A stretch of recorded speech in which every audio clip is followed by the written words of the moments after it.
Good morning and welcome to Artifact Live, where we look at the art and science of storytelling. This is episode 31. We're going to be looking at the amazing storytelling technique of film documentary.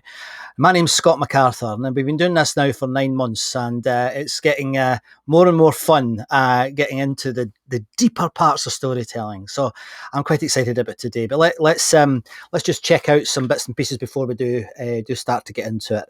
If you're tuning in from my Facebook group, which is called the Empathy Engine, I'll just stick that on the screen for you. If you comment, to get your name to appear in the comments, you have to go to this little link here, which is in the Empathy Engine group.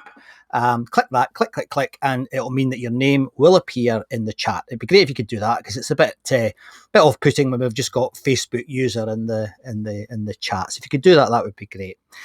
Also, all the videos that I produce every week, every Tuesday, go onto my YouTube channel, which is at www.youtube.com/Scott McArthur. Now, in there, you'll see I've got 3 main areas of activity at the moment. There's this, Artifact Live. I have my little short documentaries that I make, which are called The Edge of Next. And this week, I've started to produce what's called YouTube Shorts. Now, I don't know if any of you have heard of that yet. It's not been widely publicized yet, but YouTube Shorts are I guess it's an attempt to mimic or compete maybe with the TikTok world. You can make a little video. It's got to be in the sort of telephone standard size portrait, and it's got to be less than a minute. I've produced about 25 of these in the last few days, and I'm just putting them out there to see what people think of them. So if you get a chance, pop over to my YouTube channel. If you like it, hit the little bell and subscribe, and you'll see all my videos as I produce them. Now, the weather's getting better again, so if you've been tuning in for a while, you'll know that I like walking while I'm talking. So I'll be back in the forest shortly. I was up there 2 days ago, and the weather was quite nice, and the mud levels were not that deep. So once I get to that deep, I'm in the forest, because there's nothing worse than trying to walk and talk with a tripod or some other, a microphone, and try to walk in it in the mud, because I know exactly what will happen. I'll end up on my backside. So we're nearly there, but I'll get back out soon, and I'll let you know when I'm going to do that. So let me just see who's in. If you've never been on the show before, please introduce yourself. Let us know where you're tuning in from. That would be terrific. And I hope you find today's show interesting. I've had a great time pulling it together. We're looking today at film documentary. Now, I'm going to take you through something of a journey today. Again, as I say nearly every single week, this is a massive subject. I am not an expert. I'm a fan of documentary, but I'm not an expert. So I'm going to give you some headlines about it. I'm going to give you the introduction to the world of film documentary, and why it's so important to those of us who are interested or obsessed by storytelling. And I think it's something that we can all learn from, whether it's from a personal perspective, telling your own stories, or indeed from a corporate perspective. So all of you are tuning in from LinkedIn, this is something that you can actually, you can enjoy learning about it, but then you can directly apply it. And I'll give you some examples as I go through today. Now, there are so many documentaries. It's definitely a growing thing. You've probably seen the latest one, which is hitting the news, called Seaspiracy. I'm not going to talk about that today. I'm going to come back to it. I'm not going to talk about it today. But it's something that's definitely part of our consciousness. Now, it was before COVID, but I think COVID has drawn us into a lot of these storytelling techniques even more. Hence why we spend so much time on Netflix and other platforms. But the actual world of storytelling within the context of documentary is also growing. So what is a documentary? That's obviously where we've got to start. If you're here and you've got any ideas, stick it in the chat, and I'll certainly have a look at it. But if you think documentary, I wasn't sure. It didn't, so sometimes when you hear a word, it jumps out immediately. You think, that means X, Y, whatever. You can work it out. Documentation kind of came to my head, and I started to look into this a long time ago. I'll tell you the truth. I did a talk on storytelling using documentary probably about 5 or 6 years ago at a film festival, and some of the slides I've got today, not got very many, I never use many slides these days, but some of the information I've got today came from that. So, but by way of moving into it, I'm going to go back about 5 steps. I'm going to show you a quote from a movie rather than a documentary that I've spoken about many. Let me just take that off the screen. That I've used many, many times. I'm going to put the whole quote up there for you. One of my favourite genres, as you know, if you tune in regularly, is science fiction. And one of my favourite movies, also, as you know, if you tune in regularly, is the film by Christopher Nolan called Interstellar. And in that movie, there's a point where Dr. Mann, who happens to be the bad guy, talks about his experience of being human, his experience of living on this planet that he's in, that he doesn't particularly like or know, but nonetheless talks about it. And he says this, he says, "We can care deeply, selflessly, about those we know, but that empathy rarely extends beyond our line of sight. That empathy rarely extends beyond our line of sight." Now, I think that piece from Nolan has got particular resonance for today, because what documentaries try to do, and have always tried to do. Now, the first documentary was probably this one. There is debate about it. It's called Nanook of the North, and it was produced by an American called Robert J. Flaherty. Sorry. And that name, Flaherty, is important because I'll come back to him in a minute. But what documentaries try to do is look at reality. Not always, but most of the time, they try and look at reality. And it won't surprise you, it was a Scotsman who came up with the word documentary, and that Scotsman's this chap here, called John Grierson. The John Grierson was originally from near Stirling. He moved up north to near Peterhead and then went to Canada. But he was the guy who worked with Flaherty and rather reviewed Flaherty's film. Now I think it was called Moana, which is about the Samoan Islands in 1926. And at that point, he came up with the word documentary, which he got from the French documentaire, and he cued the word documentary.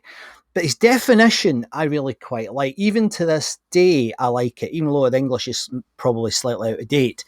He says, a documentary is where you get creative treatment of actuality. Now, obviously, the word actuality is not one that we talk about a lot, but I love the idea of creative treatment, because for me, the documentaries I enjoy, and the ones I'm going to share with you today, and I'm going to do about 3 or 4 of those, are definitely art forms. They are definitely creative art forms looking at the real world.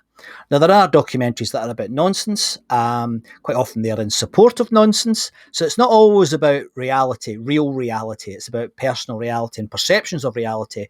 But for me, I'm very much drawn to the more factual type of experiences or factual type of debates and dialogues that you can learn from. But before I go into these examples, I'd just like to give you some examples of what John Grierson was meaning and how it can be, I guess, codified. Now, you don't need to write this down or worry too much about this, but it's something that I think helps, because it certainly helped me understand which ones I liked and which ones I didn't, and how I could use them in the corporate world. Now, I've got a comment here. This is from Graham Rose. Hi, Graham. How you doing? Best documenter, John Pilger. Need to give me an example of his work. I'm terrible with names, Graham. So I know the ones I know, but if you give me an example, I'd love to hear it. Thanks very much for that from YouTube.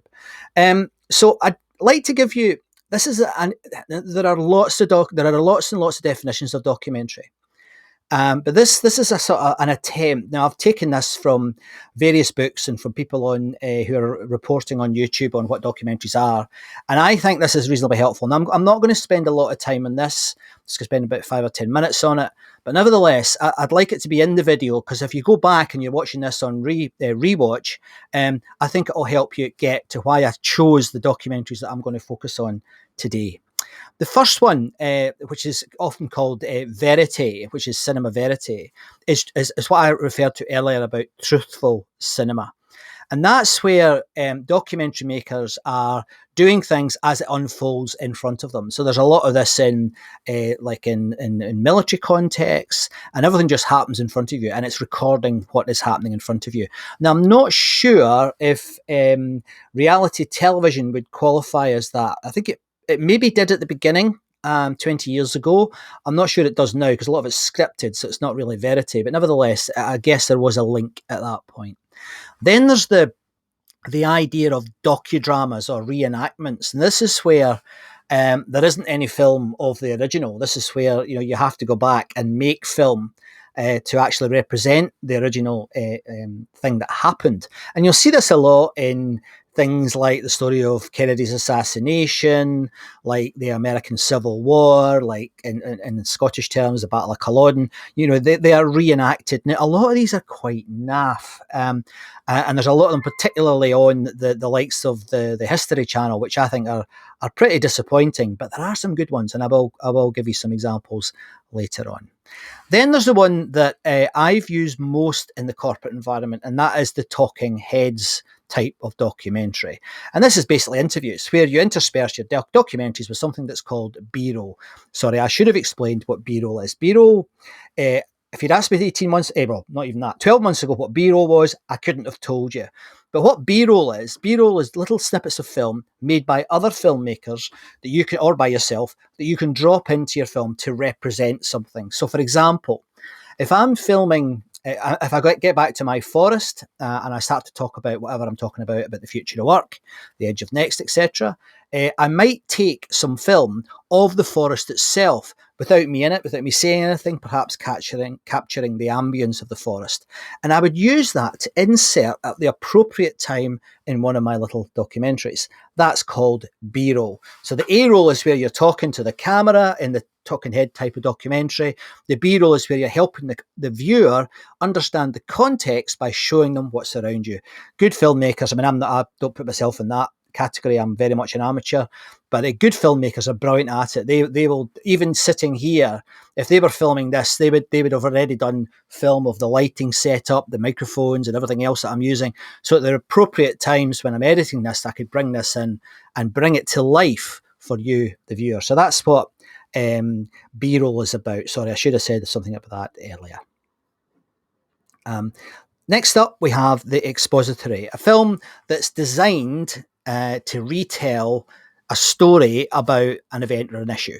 And there's usually a narrator and there's usually lots of footage of the event in plain sight. And I will come back to that very much so in the next 10 or 15 minutes. Then there's the participatory one, the one where you're actually performing a part in that documentary. The filmmaker is involved in that, trying to tell the story. And my favourite documentary maker, Werner Herzog, is the master of this. And I'm going to come back to Werner and talk a little bit more about him in the next few minutes as well. Then there's the reflexive one, which is about, how did I make the documentary? It's like, I like to call this the sort of the behind the scenes type of documentary where if you're in my Facebook group, you'll see me talking about, I've got this keynote to do. I'm trying to decide what story to tell. And you'll see all all that I go through to get to that final story and how I design it, develop it, edit it, film it, document it, sell it, put out pre-work, post-work, how I do it. That's oftentimes really good for an instructive video or just to show that you're a bit more human than the polished, perfect sort of keynote that you give at the end. And I think that's quite important. And I think it's particularly important in the corporate environment. And again, if I remember, I'll come back to that with a particular example that I was involved in a few years ago. Then you get the sort of the two that I guess I use a little bit in my own efforts at making little documentaries, but that's the impressionistic ones where they're non-traditional, it's very stylistic, and then of course the experimental, the avant-garde cinema where there's no rules at all. You just do what you like. Now these are both techniques that I'm not an expert in. I guess I know more about film than documentary in this space, but nevertheless, I think it's something that we can take something from to use in our filmmaking for ourselves. Even when we're making videos like this, we can start to think about anything that we could apply to our own work. So that's the sort of and I'll put that back up again. So that's the sort of there's mockumentaries, which are comedic documentaries. There's also some other ones, but for me, these are the important ones for you, the viewer, to think about in the context of what I'm doing with you in trying to explain the art and science of storytelling. Now, the word art, and remember, I'll show it again, the word art is really important here because, as Grierson says, it's the creative treatment of actuality in many documentaries. Not all. Some of them, as I said earlier, are actually real life verite. They're looking at real life as it actually is. But the majority of them certainly the ones that appeal to me, are creative. And I'm going to talk about a few of those. So I hope as an introduction that makes sense. If you've got any questions, please pop it into the captions, and I'll do my best to come back and answer those questions. So I'm going to look at a number of examples. Three mainly, and maybe a half at the end, because there's some great news I've got at the end today that I've got a guest coming on that I'm delighted about. So I'll tell you some news at the end of the show. But nevertheless, there's these three main documentaries, and I've tried to put them in a semi-structure. They all begin with C, purely by coincidence. And what I'm going to do is I'm going to show you a little clip from each one. Mainly, I'm going to use the trailers that they produced, because the trailers are pretty good, and then I'm going to talk about them. I'm going to draw out some evidence that I think suggests that they are useful for the human living in 2021, and then we'll go on and we'll see what we can come up with in terms of lessons that we can learn from that we can perhaps use in the corporate environment. So the first one I'm going to look at is by a guy called Adam Curtis. Now, Adam Curtis is quite famous. He's quite well known. He works or he produces documentaries mainly for the BBC. They don't tend to show his documentaries, though, on the mainstream BBC. They tend to be on iPlayer or on YouTube. So this one is a new one, just came out a few months ago. It's called I Can't Get You Out of My Head. And I don't know if you can hear it. My dog is barking downstairs. I can't get that out of my head. So I'm going to go and sort that out while I'm playing the video. Have a look at this. This is a very short clip, so I'm going to run to let the dog upstairs, and then you can let me know if you've seen the film or not. I think this is a brilliant documentary, absolutely brilliant.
Dog rescued. Adam Curtis, he's not everyone's cup of tea.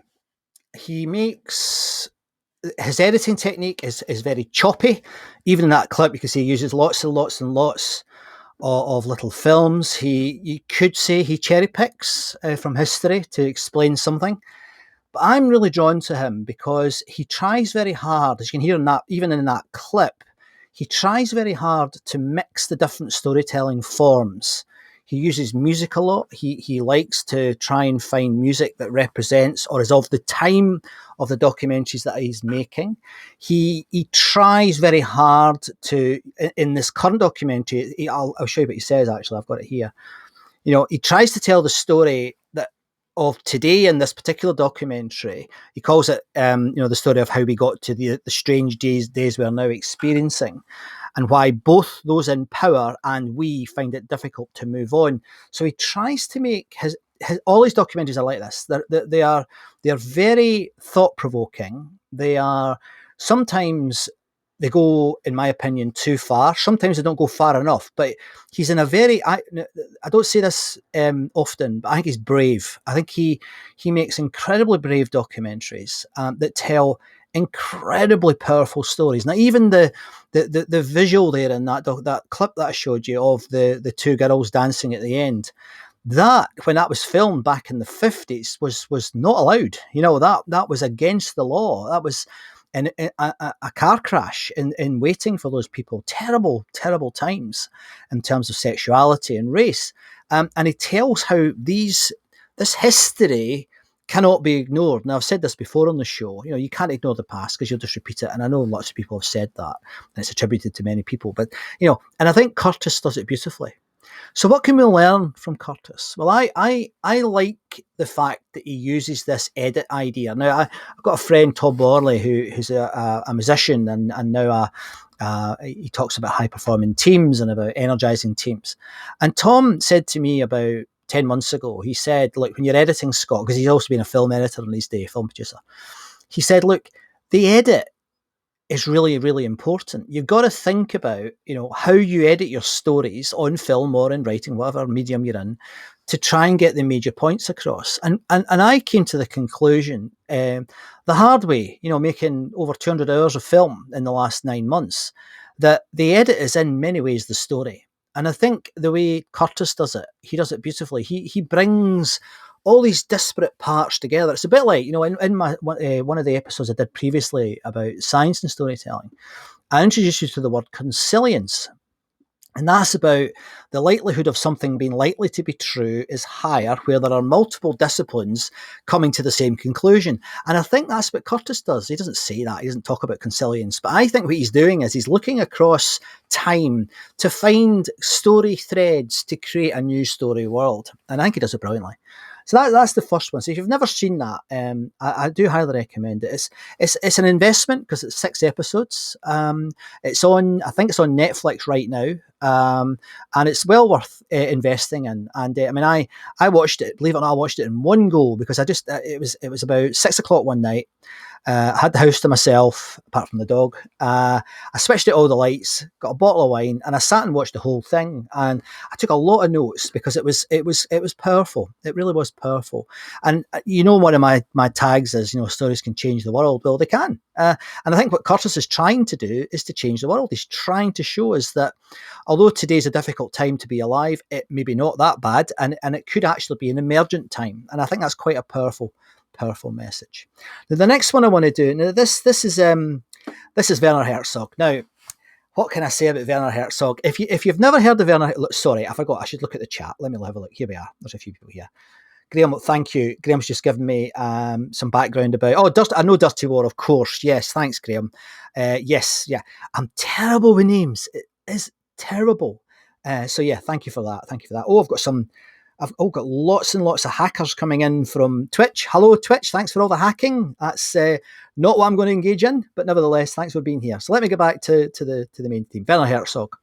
Now, I asked you if you wanted to play along, to watch Inferno, which is one of his great documentaries that's on Netflix at the moment. If you've watched that, you'll know where this is going to go. But I find Herzog, he quite often is able to invoke in me quite a significant emotional response. And I think, and I mean, again, I've said it before, I'm not an expert on this, but I think what Herzog does is he's in the documentaries for a start. So you get to know his rather famous behavioural types. He's a quite grumpy guy. He's very directive. I mean, he's made over 40 films, so he knows how to direct a film, but a feature film. But he's quite thoughtful, and he does a lot of it off the hoof. So again, I'm going to show you a clip from one of his movies. This happens to be my favourite one of his movies. It's called The Cave of Forgotten Dreams, and I won't tell you anything. I'll just show you it because this is the 3D cinema thing. I don't like it. It's never appealed to me. It always makes me feel slightly sick, and I can never see anything because it's a lot dimmer, and my eyes are getting old, and I can't see things. But this film, if you ever get a chance to see it in a multiplex, in a big one of these 3D dome type environments, the Miramax type things, this is Cave of Forgotten Dreams by Werner Herzog.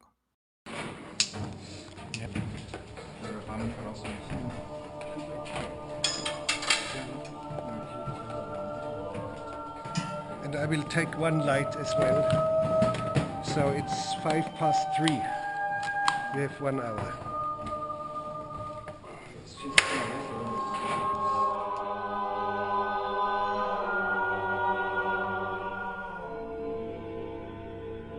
Silence, please. Please don't move.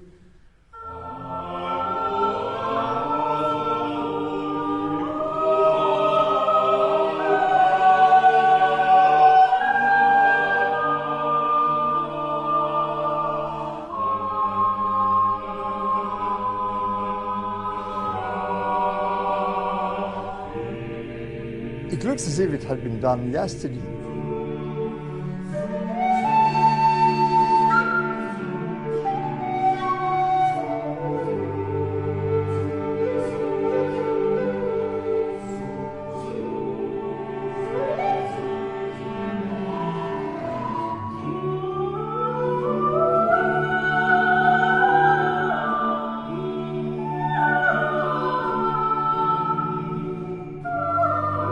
We're going to listen to the silence in the cave, and perhaps we can even hear our own heartbeats.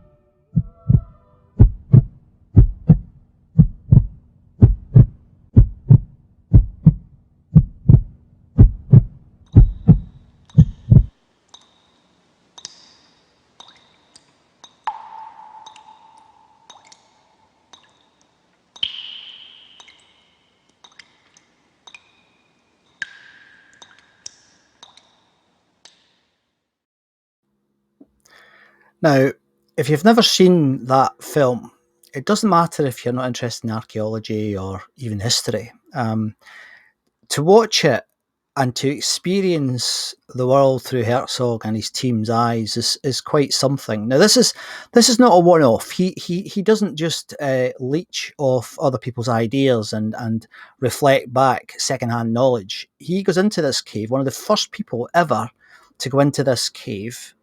And him and his team, and there's only a handful of them because only so many of them are allowed in, go around the cave. And they're the first people to see some parts of the cave. And I love the line that he says, there'll be a moment of silence, perhaps we can even hear our own hearts beat.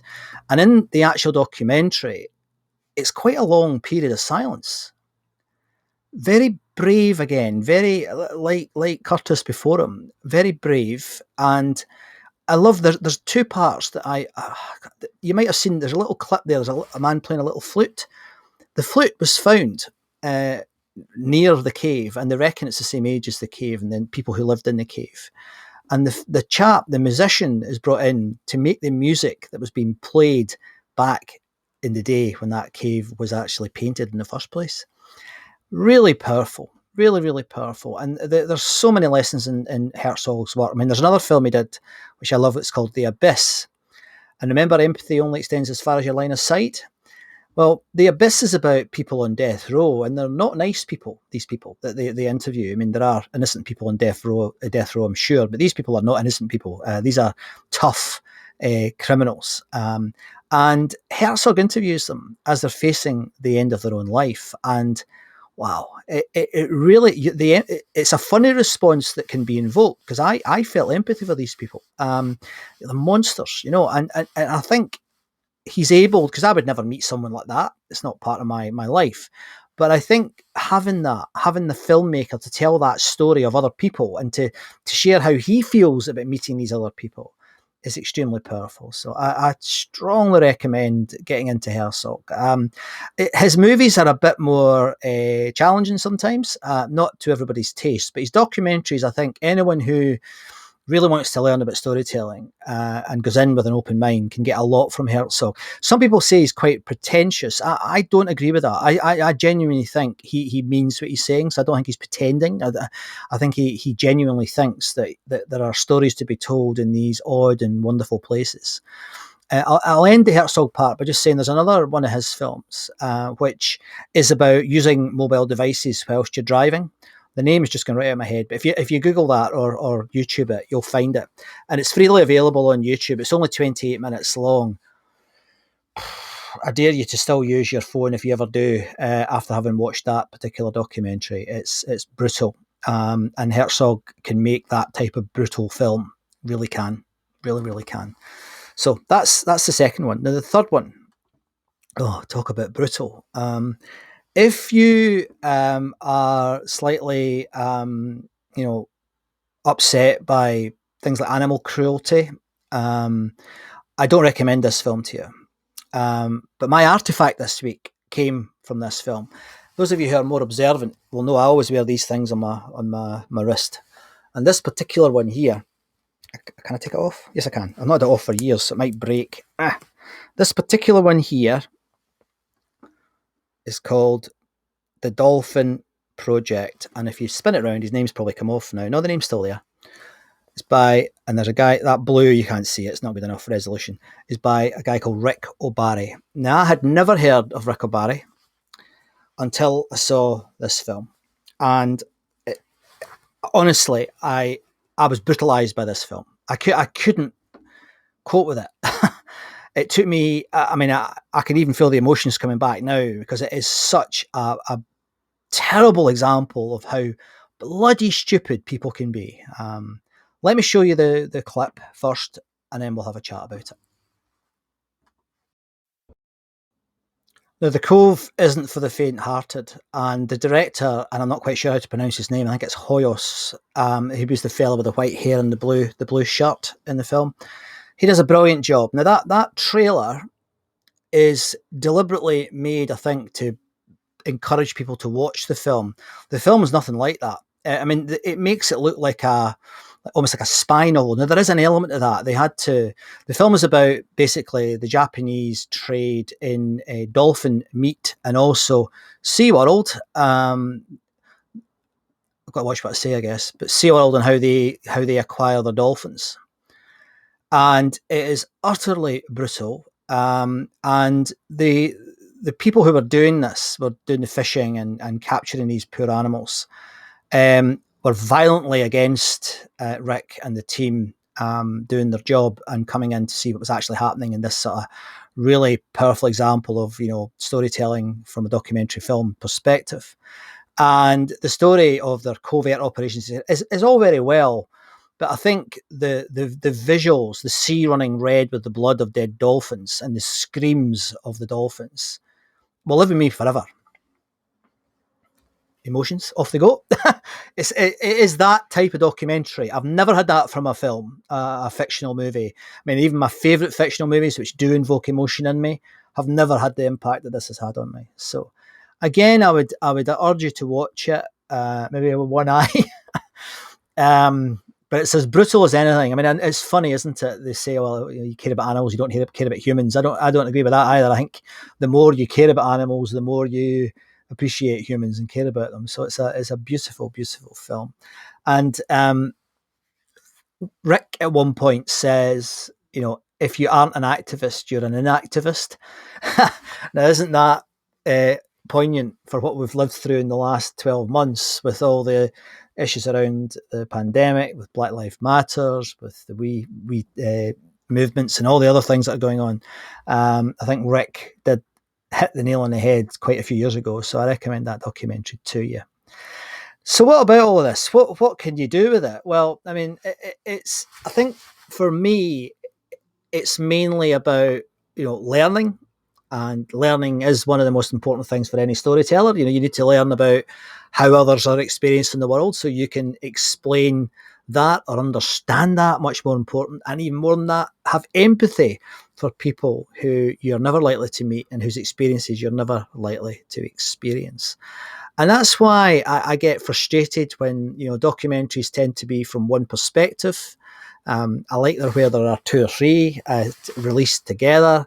There was one example, which is not the best example, but it's the only one I can think of off the top of my head. When the Da Vinci Code came out, which from the awful writer Brown, who, but he knows how to tell a story and keep you occupied. He's a terrible writer, but he's brilliant at storytelling. That's another story. But there was a lot of documentaries come out after that about how much nonsense it was or about how true it was. And, there was lots, and you can literally spend hours having watched that movie or read that book, watched the movie. The movie's not great. It's even worse than the book. But no, you can really study it for a long, long time because they've made a lot of documentaries about it. I'd like to see more of that. I'd love to see a counter Adam Curtis film made by someone who's perhaps a bit more to the right. I would love to see the Japanese fishing industry's take on the dolphin killing and selling that they're involved in, a lot less now than they were when that film was made, thanks to Rick and the team. But I think there should be more balance. I think that's one thing I will say about some of these things. But it's not their job to always give balance. Their job is to tell a story. And I've used this. I mean, I said earlier, to give you a couple of examples. Well, there's one where I was working with one of the big insurance companies, actually a reinsurance. Oh no, wait a minute! It's an insurance company called Phoenix, the Phoenix Group, based just outside Birmingham, and we were doing some work around what they used to call employee engagement.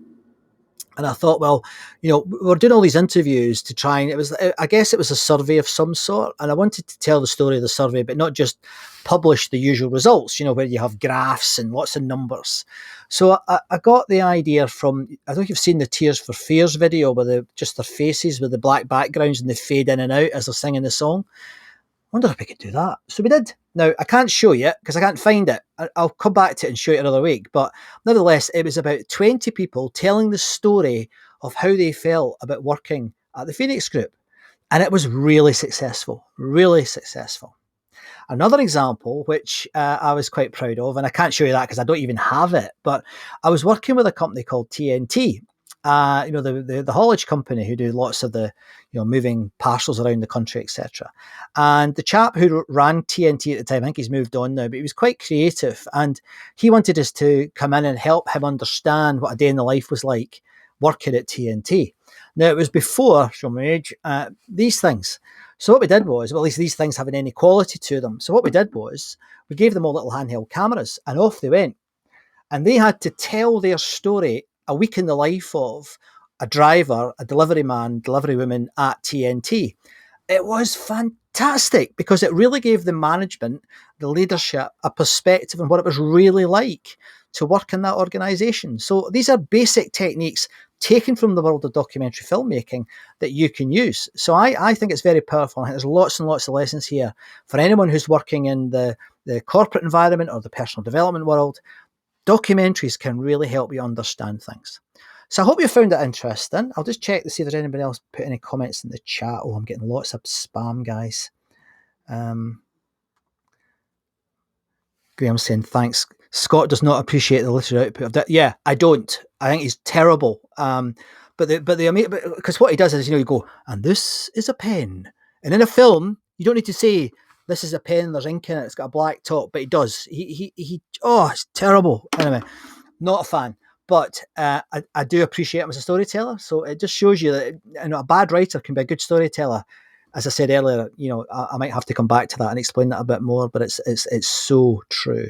So anyway, thanks, Graham, for your comments from YouTube today.